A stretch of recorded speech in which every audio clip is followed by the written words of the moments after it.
यह झांकी उस समय को दर्शाती है जब भगवान श्री कृष्ण ने अर्जुन को गीता का उपदेश दिया था। गीता हिंदू सनातन धर्म की एक पवित्र पुस्तक है जो विश्व में सबसे ज्यादा पढ़े जाने वाली पुस्तक है। गीता हमारे जीवन के कर्म के महत्व पर प्रकाश डालती है। गीता भगवान श्री कृष्ण ने अर्जुन को कुरुक्षेत्र के मैदान में सुनाई थी। गीता में 18 अध्याय तथा 700 श्लोक है। गीता हमें कर्म, समाज, सहनशीलता, कर्तव्य और आत्मशक्ति के बारे में समझाती है। गीता हमारे वर्तमान के महत्व और भावनात्मक बुद्धि के महत्व पर प्रकाश डालती है। गीता में निष्काम कर्म करने की शिक्षा देती है। गीता में भगवान श्री कृष्ण ने कर्म योग, भक्ति योग तथा ज्ञान योग के बारे में बताया है। अंत में हम कह सकते हैं गीता एकमात्र ऐसी पुस्तक है जो हमारी सभी संदेह तथा भ्रमों को दूर कर सकती है। कर्मण्यवाधिकारस्ते मा फलेषु कदाचन मा ते कर्म फले तुर्भु मा ते संगोत्सव कर्म।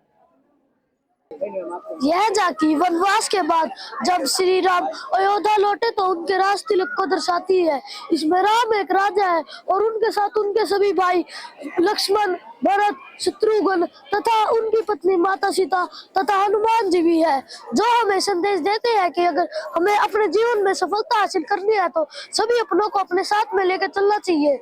हम आपसी भाईचारा, सभी के सहयोग तथा कठिन मेहनत से अपना जीवन राजा के जीवन की तरह बना सकते हैं।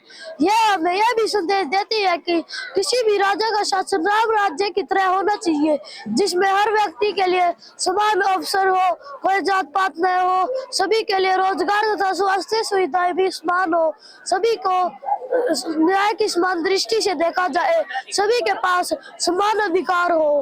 भारत के संविधान में भी राम राज्य की कल्पना की गई है। This tableau depicts the time when after Ram was exiled, Bharat came to know about him and came to meet him at Chitrakoot.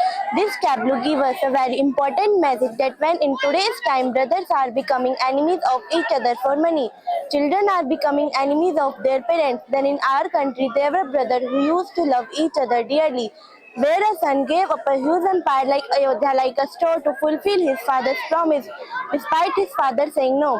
And when a brother saw that injustice was done to his elder brother, he handed over the entire empire without fulfilling any promise. He went to the forest himself to bring him back, but when he did not return, he himself made his life like a hermit, keeping his padakas on the throne and ran away the kingdom until he returned back. Start. In this tableau, the two monkeys named Nal and Neel was built Ram Setu across the Indian Ocean because Lord Rama can attack Lanka and rescue Mata Sita. Ram Setu is also known as Adam's Bridge in the world. It is about 30 feet and 48 kilometers long. It is said that two monkeys, Nal and Neel, had received the boon that if they throw a stone into the water, it will float. That is why this bridge was built by them. Nal and Neel was very naughty in their childhood. They used to live near the ashram of the sages. When the sages got absorbed in the meditation of God, they used to throw belonging of the sages into the water. Then the sages gave him a blessing into the form of a curse that any object touched by their hand will not sink into the water. Ram's name written on those stones because each was a possibility of stones sinking under Ram's feet. It is said that Ram's glory is greater than Ram himself. Of rainwater harvesting. Rainwater harvesting is a sustainable way that collect and store rainwater. Rainwater, firstly we collect at the rooftop of the house, then we filter the water in the filtering plant, then we store in the tank, and then we can use in many things like washing car, cooking, drinking, etc. जैविक खेती एक ऐसी प्रणाली है जिसमें रासायनिक उर्वरकों व कीटनाशकों का प्रयोग किए बिना जैविक खाद व हरी खाद का प्रयोग किया जाता है। इसके लाभ हैं कि यह किसानों की आय में वृद्धि करता है, यह कम लागत वाली होती है, मनुष्य और पशुओं को पौष्टिक आहार उपलब्ध होता है, मिट्टी की गुणवत्ता में भी सुधार होता है, वह मिट्टी की उर्वरता शक्ति को भी बढ़ाता है। हम इस मॉडल की सहायता से हाइड्रोपोनिक्स को दिखाना चाहते हैं, जिसमें बिना मिट्टी के भी पौधे उगाए जा सकते हैं। उसके बाद एरोपोनिक्स भी हाइड्रोपोनिक्स का ही एक पार्ट है। हाइड्रोपोनिक्स में पाइपों के जरिए पौधों को उगाया जाता है, लेकिन एरोपोनिक्स में कंटेनर में उगाया जाता है। और ये न्यू एग्रीकल्चर है सर। न्यू एग्रीकल्चर में सर जो धूप से वाष्पीकरण हो जाता है पानी का, तो उससे बचाने के लिए यह पेड़ों की मूलों में पानी जाएगा, जिस पौधों की अच्छी ग्रोथ होगी। और सर ये क्रॉप फील्ड है, एनिमल फार्म है सर। सर ये हमने हाइड्रो इलेक्ट्रिक डैम बना रखा है। ये हमने हाइड्रो डैम बना रखा है इसमें पानी स्टोर होता है। जो ये पानी है ये पोटेंशियल एनर्जी के रूप में है। जब ये पानी नीचे फ्लो कर रहा है तो ये काइनेटिक एनर्जी में बना रहा है। तो जिससे कि क्या हो रहा है, ये जो हमने टरबाइन लगा रखी है रोटेट कर रही है। ये टरबाइन रोटेट करके इलेक्ट्रिसिटी जनरेट कर रही है, जिससे कि इलेक्ट्रिसिटी यहाँ पर वायरिंग के थ्रू इधर जा रही है लाइट, और जिससे कि ये लाइट ग्लो कर रही है। सर ये हमारा सोलर सिस्टम है, इसके अंदर सन है। सन की एज 5 करोड़ ईयर्स है। इसके पास में एक मून है। हमारे सोलर सिस्टम में 8 ग्रह हैं, हर एक की अलग विशेषता है। जो हमारा सबसे पहला है मरकरी, ये सबसे छोटा होता है और ये सन के पास होकर भी सबसे हॉटेस्ट प्लेनेट कहलाता, क्योंकि इसका जो एटमॉस्फेयर है वो थिन होता है सर। जो वीनस है सर, ये सबसे हॉटेस्ट एंड ब्राइटेस्ट प्लेनेट है, क्योंकि ये इसका एटमॉस्फेयर थिक होता है सर। जो हमारा अर्थ है सर, ये हमारा होम प्लेनेट है, क्योंकि इस पर हम रहते हैं और इस पर ही जीवन पॉसिबल है सर। उसके बाद हमारा प्लेनेट मार्स है, जिसे हम लाल ग्रह के नाम से भी जानते हैं, क्योंकि इसकी जो मिट्टी है उसमें लौह तत्व पाए जाते हैं।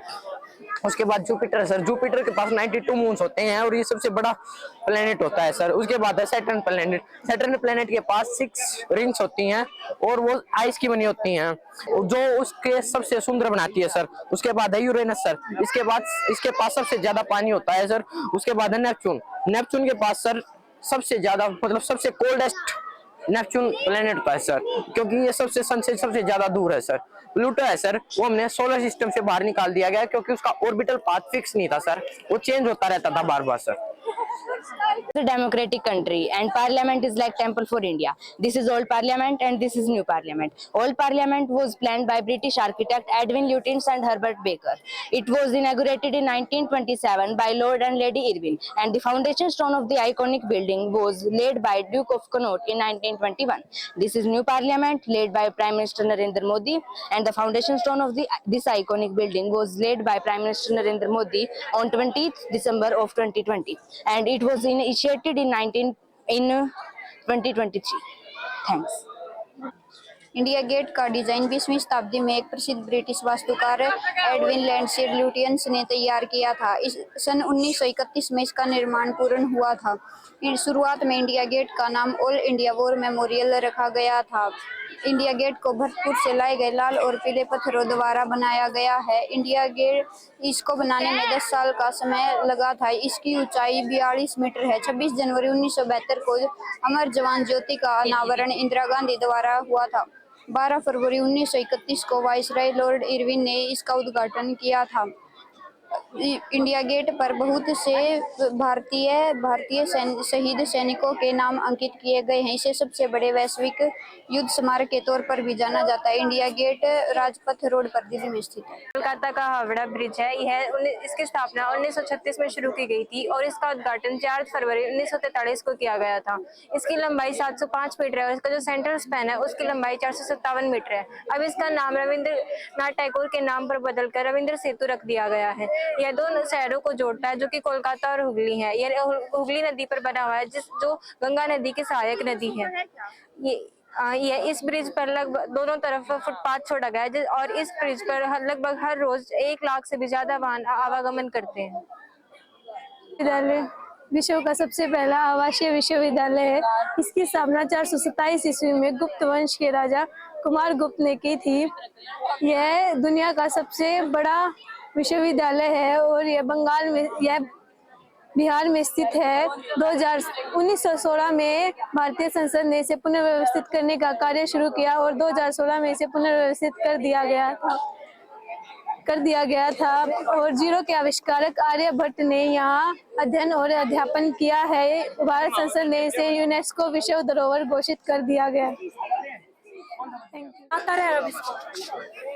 Mahatma Gandhi was born on 2nd October 1869 in Porbandar, Gujarat. Gandhi's full name was Mohandas Karamchand Gandhi. His father's name was Karamchand Gandhi and his mother's name was Putli Bai. Gandhi married to Kasturba Gandhi at the age of 13. Gandhi started non-corporation movement, quit India movement against the British rule. He fought for freedom on the stand of truth and non-violence. Subhash Chandra Bose called Gandhi ji as Bapu on 6 July 1944.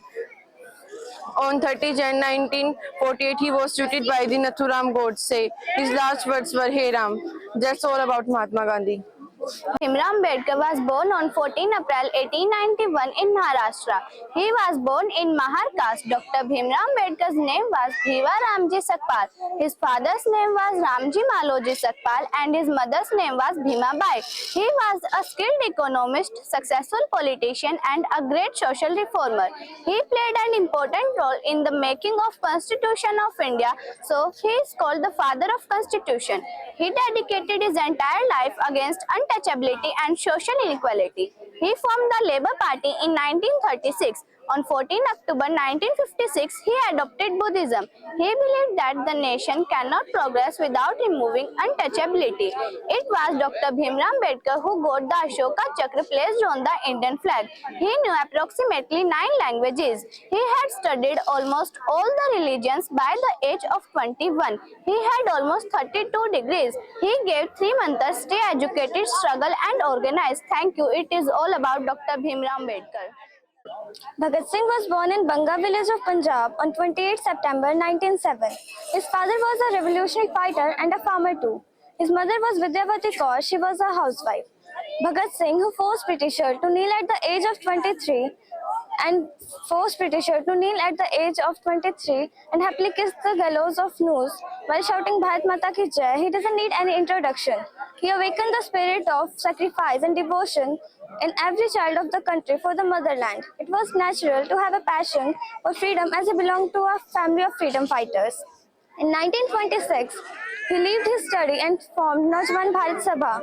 On 17 December 1928, he killed Saundar with his comrades. In 1929, 8 April, he was sentenced to death for throwing bomb in Delhi Assembly. It's all about Bhagat Singh.